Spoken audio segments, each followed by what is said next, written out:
रंजीत को जिस तरह साजिश रचकर ठगा गया था, उससे वह हैरान तो थे ही, उन्हें गुस्सा भी बहुत आया था। उस गुस्से में उनका शरीर कांपने लगा था। कंपी को छिपाने के लिए उन्होंने दोनों हाथों की मुट्ठियां कस ली, लेकिन बढ़ी हुई धड़कनों पर वह काबू नहीं कर पा रहे थे। उन्हें डर था कि अगर रसोई में काम कर रही ममता आ गई तो उनकी हालत देखकर पूछ सकती है कि क्या हुआ जो आप इतने परेशान हैं। एक बार तो उनके मन में आया कि सारी बात पुलिस को बताकर रिपोर्ट दर्ज करा दे, लेकिन तुरंत ही उनकी समझ में आ गया कि गलती उनकी भी थी। सच्चाई खुल गई तो वह भी मुंह दिखाने लायक नहीं रहेंगे। पत्नी के डर से उन्होंने मेज पर पड़ी अपनी मेडिकल रिपोर्ट अखबारों के नीचे छिपा दी थी। मोबाइल उठाकर उन्होंने प्रॉपर्टी डीलर को प्लॉट का सौदा रद्द करने के लिए कह दिया। उसकी कोई भी बात सुने बगैर रंजीत ने फोन काट दिया था। हमेशा शांत रहने वाले रंजीत मल्होत्रा जितना परेशान और बेचैन थे, इतना परेशान या बेचैन वह तब भी नहीं हुए थे जब उन्हें साजिश का शिकार बनाया गया था।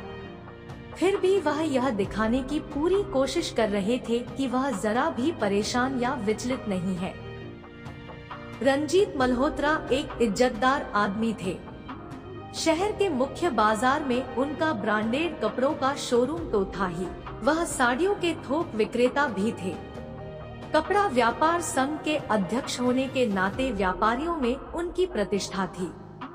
उनके मन में कोई गलत काम करने का विचार तक नहीं आया था। उनके पास पैसा और शोहरत दोनों थे। इसके बावजूद उनमें जरा भी घमंड नहीं था। वह अकेले थे, लेकिन हर तरह से सफल थे। कभी किसी चीज को हाथ न लगाने वाली देवी कितनी ही बार रंजीत की जेब से पैसे निकाल चुकी थी। उसे पैसे निकालते देख लेने पर भी रंजीत और ममता अनजान बने रहते थे। वे सोचते थे कि कोई जरूरत रही होगी। देवी चोरी भी होशियारी से करती थी। वह पूरे पैसे कभी नहीं निकालती थी। इधर एक लड़का जिसका नाम बलबीर था, अक्सर रंजीत की कोठी के बाहर खड़ा दिखाई देने लगा था। ममता ने जब उसे देवी को इशारा करते देखा तो देवी को तो टोका ही, उसे भी खूब डांटा फटकारा।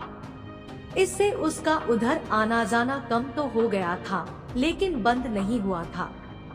एक रात रंजीत वॉशरूम जाने के लिए उठे तो उन्हें बाहर बरामदे से खुसर फुसर की कुछ आवाज आती सुनाई दी। खुसर फुसर करने वाले कौन हैं, जानने के लिए वह दरवाजा खोलकर बाहर आ गए।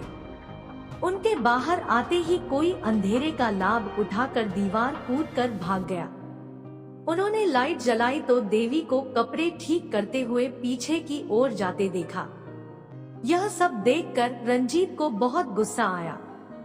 उन्होंने सारी बात ममता को बताई तो उन्होंने देवी को खूब डांटा, साथ ही हिदायत भी दी कि दोबारा ऐसा नहीं होना चाहिए। इसके बाद देवी का व्यवहार एकदम से बदल गया। वह रंजीत और ममता से कटीकटी तो रहने ही लगी, दोनों की उपेक्षा भी करने लगी। देवी के इस व्यवहार से रंजीत और ममता को उसकी चिंता होने लगी थी।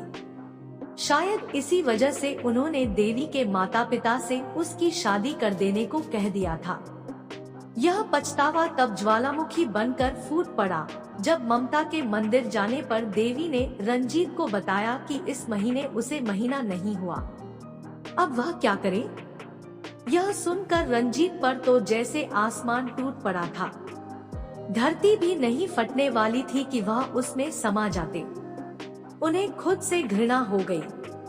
उन्होंने एक लड़की की जिंदगी बर्बाद की थी। इस अपराध बोध से उनका रोम रोम सुलग रहा था, लेकिन अब पछताने से कुछ होने वाला नहीं था।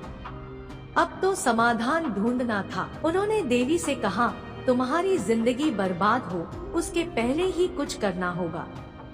मैं दवा की व्यवस्था करता हूँ, तुम दवा खा लो, सब ठीक हो जाएगा। लेकिन देवी ने कोई भी दवा खाने से साफ मना कर दिया। रंजीत उसे मनाते रहे, पर वह जिद पर अड़ी थी। रंजीत की अंतरात्मा कचोट रही थी कि उन्होंने कितना घोर पाप किया है। आज तक उन्होंने जो भी भलाई के काम किए थे, इस एक काम ने सारे कामों पर पानी फेर दिया था।